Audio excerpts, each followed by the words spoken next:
Bismillahirrahmanirrahim. Assalamualaikum warahmatullahi wabarakatuh. Pembahasan kita masih berkenaan dengan sunnah hayat, yaitu satu kesunahan yang terdapat di dalam sholat. Bismillahirrahmanirrahim.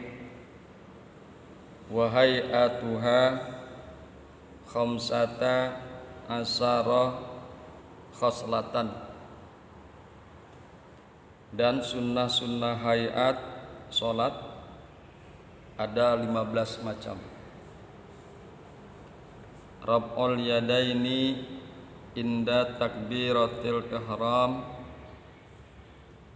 Yang pertama, mengangkatkan dua tangan ketika membaca takbiratul ihram. Wa inda ruku'i. Yang kedua, ketika akan ruku'. Wa ram'i minhu. Yang ketiga, naik dari ruku'. Wa wad'ul yumna wa wad'ul yamini ala simali. Yang keempat, menempatkan tangan kanan di atas tangan kiri. Wa tawajjuhu. Kemudian yang kelima, membaca doa ta'awuz. Wajhtu wajhiya wal isti'azatu. Kemudian yang keenam, membaca ta'awuz. Tadi yang kelima adalah watawajjuhu. Yang kelima, membaca doa tawajjuh, yakni wajjahtu wajhiya ila akhiri. Wal isti'azatu yang kelima, yang keenam, membaca ta'awuz. Itulah sampai kemarin yang kita bahas sampai masalah ta'awuz. Bismillahirrahmanirrahim.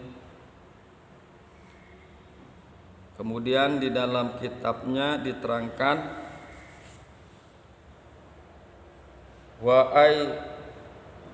hay'atu sholati, dan hayat salat. Hayat salat. Wa aroda bihayatiha, dan yang dimaksud dengan hayat salat ma laisa ruknan fiha, sesuatu perkara yang bukan rukun di dalam salat. Jadi hayat itu bukan rukun. Wala ba'don, dan bukan juga ab'ad. Jadi nanti di dalam salat itu ada sunnah hayat, ada sunnah ab'ad. Wala ba'don, dan juga dia bukan bagian yang lain, dan juga dia bukan sunnah ab'ad. Yujbaru bisujudi syahwi, yang ditambal dengan sujud sahwi. Jadi kalau sunnah hayat jika tidak dilakukan, tidak dilaksanakan, maka tidak perlu dia bersujud sahwi.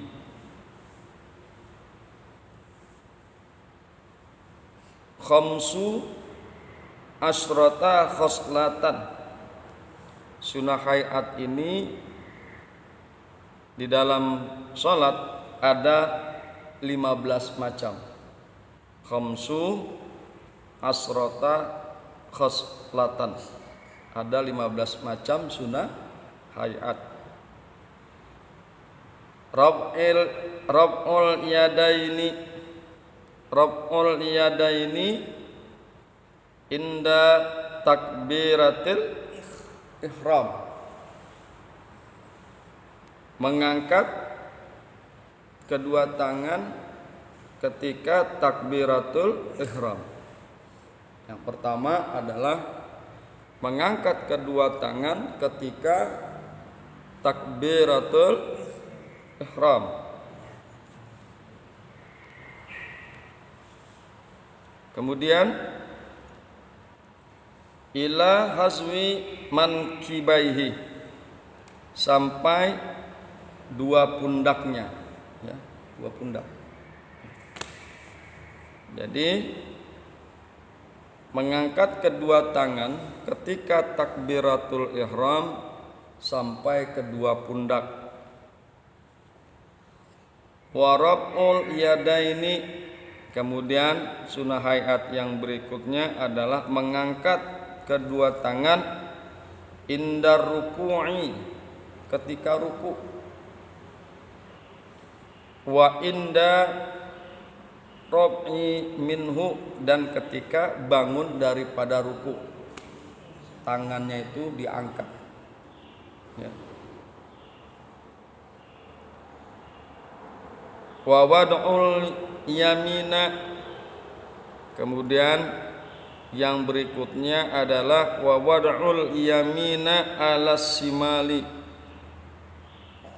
yaitu menempatkan yang kanan di atas yang kiri. Artinya meletakkan tangan kanan di atas tangan kiri. Wa yakunani, dan ada kedua tangan tersebut tahta sodrihi wa fauqa sutratihi, bahwa kedua tangan tersebut berada di bawah dada dan di atas pusar. Jadi enggak begini, enggak. Kalau orang begini nih, ada begini ya. Jadi kalau berdasarkan kitab ini, kedua tangan kita di bawah dada, di atas pusar, laksana yang kita lakukan. Enggak juga di bawah pusar. Ada tuh orang yang sholatnya meletakkan tangannya di bawah pusar. Jadi kalau berdasarkan kitab ini adalah kedua tangan tersebut diletakkan di bawah dada, di atas pusar, yang selama ini seperti kita lakukan. Kemudian wa tawajjuh, yaitu tawajuh,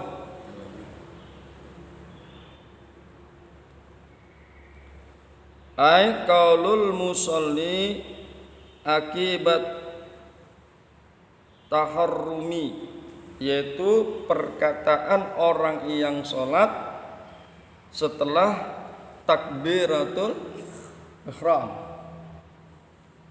Wajjahtu wajhiya lilladzi fataras samawati wal ard ila akhiri. Itu sunnah hayat. Allahu akbar, kemudian kan baca tawajuh, Allahu akbar kabira walhamdulillahi katsira wa subhanallahi bukrata wa asila, inni wajjahtu wajhiya. Itu sunnah hayat. Boleh dibaca, boleh tidak. Wal muradu, dan yang dimaksud dengan yang demikian itu ayyakula musalli, bahwa orang yang sholat mengatakan ba'da taharrumi setelah takbiratul ihram, dia mengatakan doa al-iftitahi hazal ayat, yaitu membaca doa iftitah.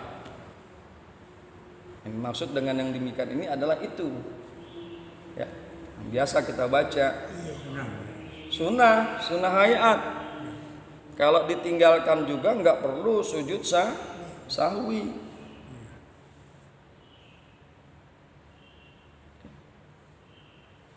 Au ghairaha mimma warada fil istiftahi, atau baca yang lain ya.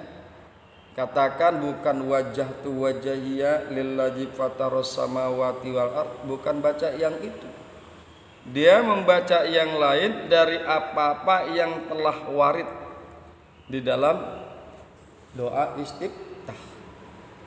Jadi ada juga ulama-ulama yang lain bacaannya bukan seperti itu.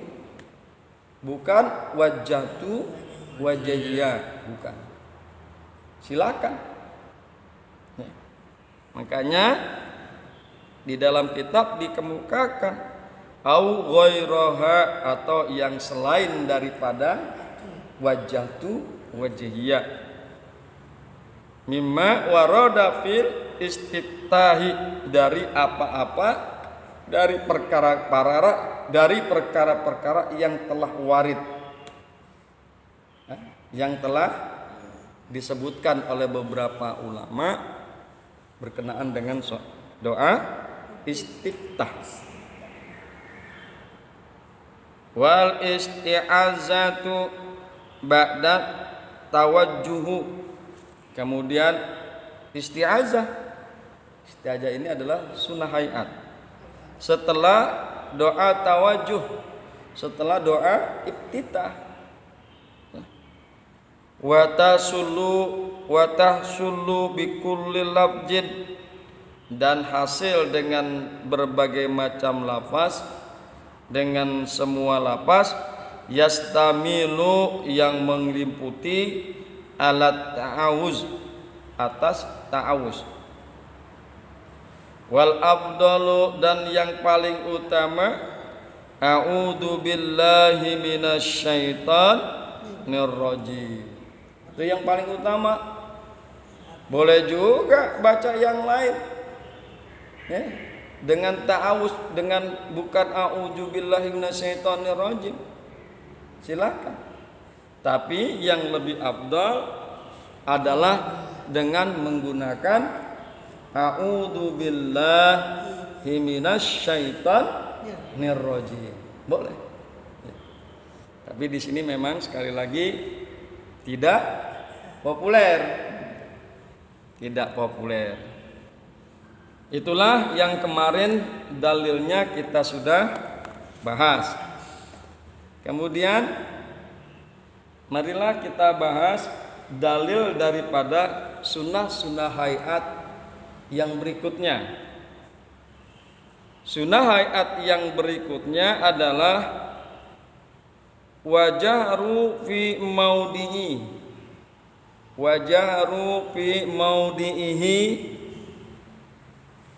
wal israru fil maudihi, yaitu mengeraskan pada tempatnya dan mengecilkan pada tempatnya. Ini berkenaan dengan bacaan Al-Fatihah dan surah. Jadi kita mengeraskan pada saat memang waktu sholat kudu dibaca keras. Mengecilkan bacaan suara pada waktu sholat yang memang harus dikecilkan suara itu. Ya. Kemudian dalil daripada yang demikian ini, yaitu mengeraskan suara dan mensyirkan atau mengecilkan suara, Dalilnya adalah sebagaimana yang dikemukakan oleh beberapa ulama.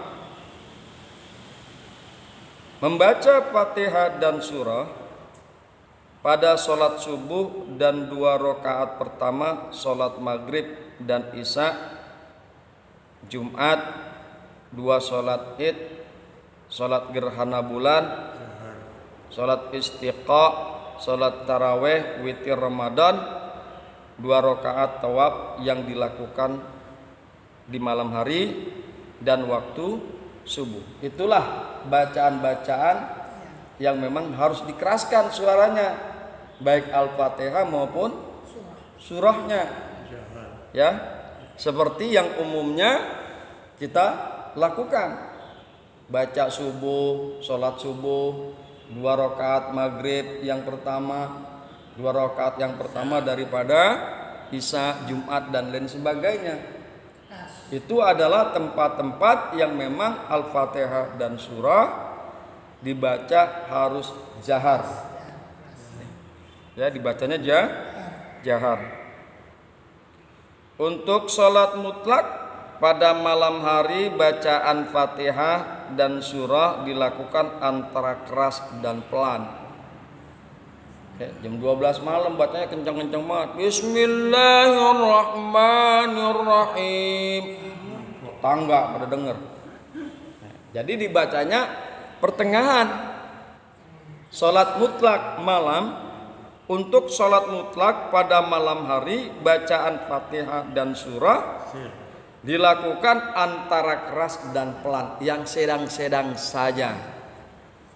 Keras tidak, pelan pun tidak. Firman Allah Subhanahu wa taala, wala tajhar bisolatika wala tukhafit biha wabtaghi baina zalika sabila. Al-Isra ayat yang 11. Dan janganlah kamu mengeraskan suaramu dalam salatmu, dan janganlah pula merendahkannya, dan carilah jalan tengah di antara kedua itu. Jadi sholat mutlak malam tidak terlalu keras, tidak juga terlalu pelan, yang tengah-tengah saja. Yang dimaksud adalah sholat pada sholat malam. Sedang sholat-sholat dari yang selain itu maka dibaca pelan, sebagaimana ditunjukkan oleh beberapa hadis. Ya, sholat zuhur, sholat asar nggak boleh keras-keras, sir dibacanya. Ya. Sebagaimana yang ditunjukkan oleh beberapa hadis, di antaranya adalah hadis Imam Bukhari dan Muslim dari Jubair bin Mut'im radhiyallahu anhu, ia berkata, saya mendengar Rasulullah sallallahu alaihi wasallam membaca surah Tur. Ya. Jadi kalau kata membaca berarti dia mendengar. Ya. Jadi perkara-perkara yang di atas, baca zahar, dibaca dikeraskan pada tempatnya, baik itu maghrib, subuh dan isya. Ada beberapa hadis yang menyatakan bahwa yang menguatkan perkara itu hadis riwayat Imam Bukhari dan Muslim dari Jubair bin Mut'im radhiyallahu anhu, ia berkata, saya mendengar Rasulullah sallallahu alaihi wasallam membaca surat Tur. Mendengar itu berarti kan keras.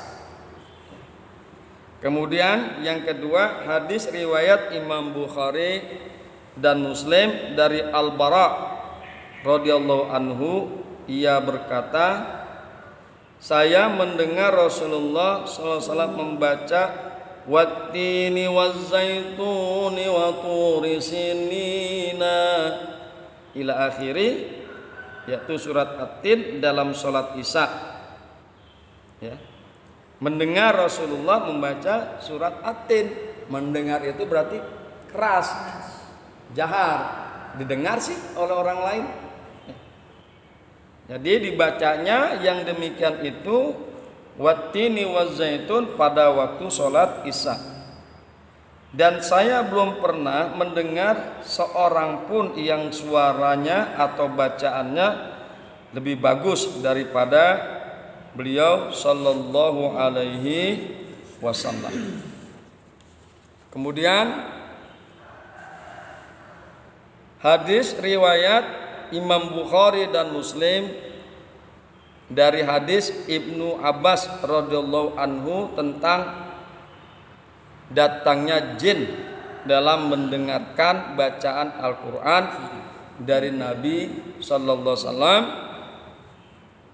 tersebut dalam hadis wa huwa yusalli bi ashabihi salatal fajri falamma sami'ul qur'ana istama'u. Beliau Nabi sallallahu alaihi wasallam salat subuh fajar. Beliau Nabi sallallahu alaihi wasallam salat subuh bersama sahabat-sahabatnya, dan ketika mereka mendengar bacaan Al-Qur'an mereka pun mendengarkannya dengan sungguh-sungguh.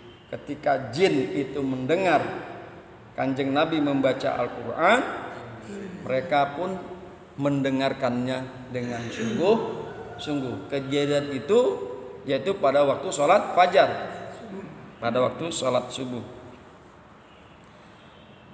Hadirin yang berbahagia, hamba-hamba Allah yang mudah-mudahan selalu dirahmati oleh Allah Subhanahu wa taala. Hadis-hadis tersebut menunjukkan bahwa Nabi sallallahu alaihi wasallam mengeraskan bacaannya sampai orang yang datang dapat mendengarnya. Kayaknya itu kalau jadi imam jangan kecil-kecil bacaannya. Ketika waktu subuh, waktu isya, waktu maghrib harus zahar bacaannya. Makanya disediakan speaker. Makanya disediakan speaker. Speakernya disediakan, ada yang ditaruh dada, ada yang ditaruh di kepala seperti bando. Maksudnya itu yang jelas. Jadi sekali lagi, hadis-hadis tersebut menunjukkan bahwa Nabi sallallahu alaihi wasallam mengeraskan bacaannya sampai orang yang datang dapat mendengarnya.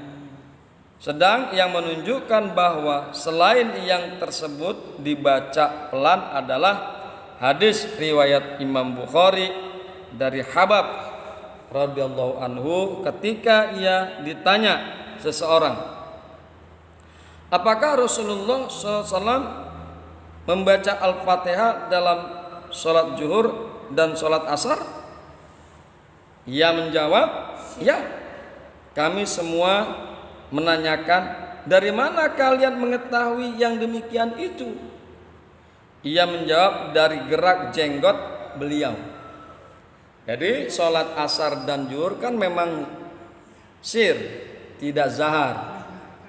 Orang-orang bertanya kepada sahabat Nabi tersebut, bagaimana engkau tahu bahwa Kanjeng Nabi baca surat Al-Fatihah?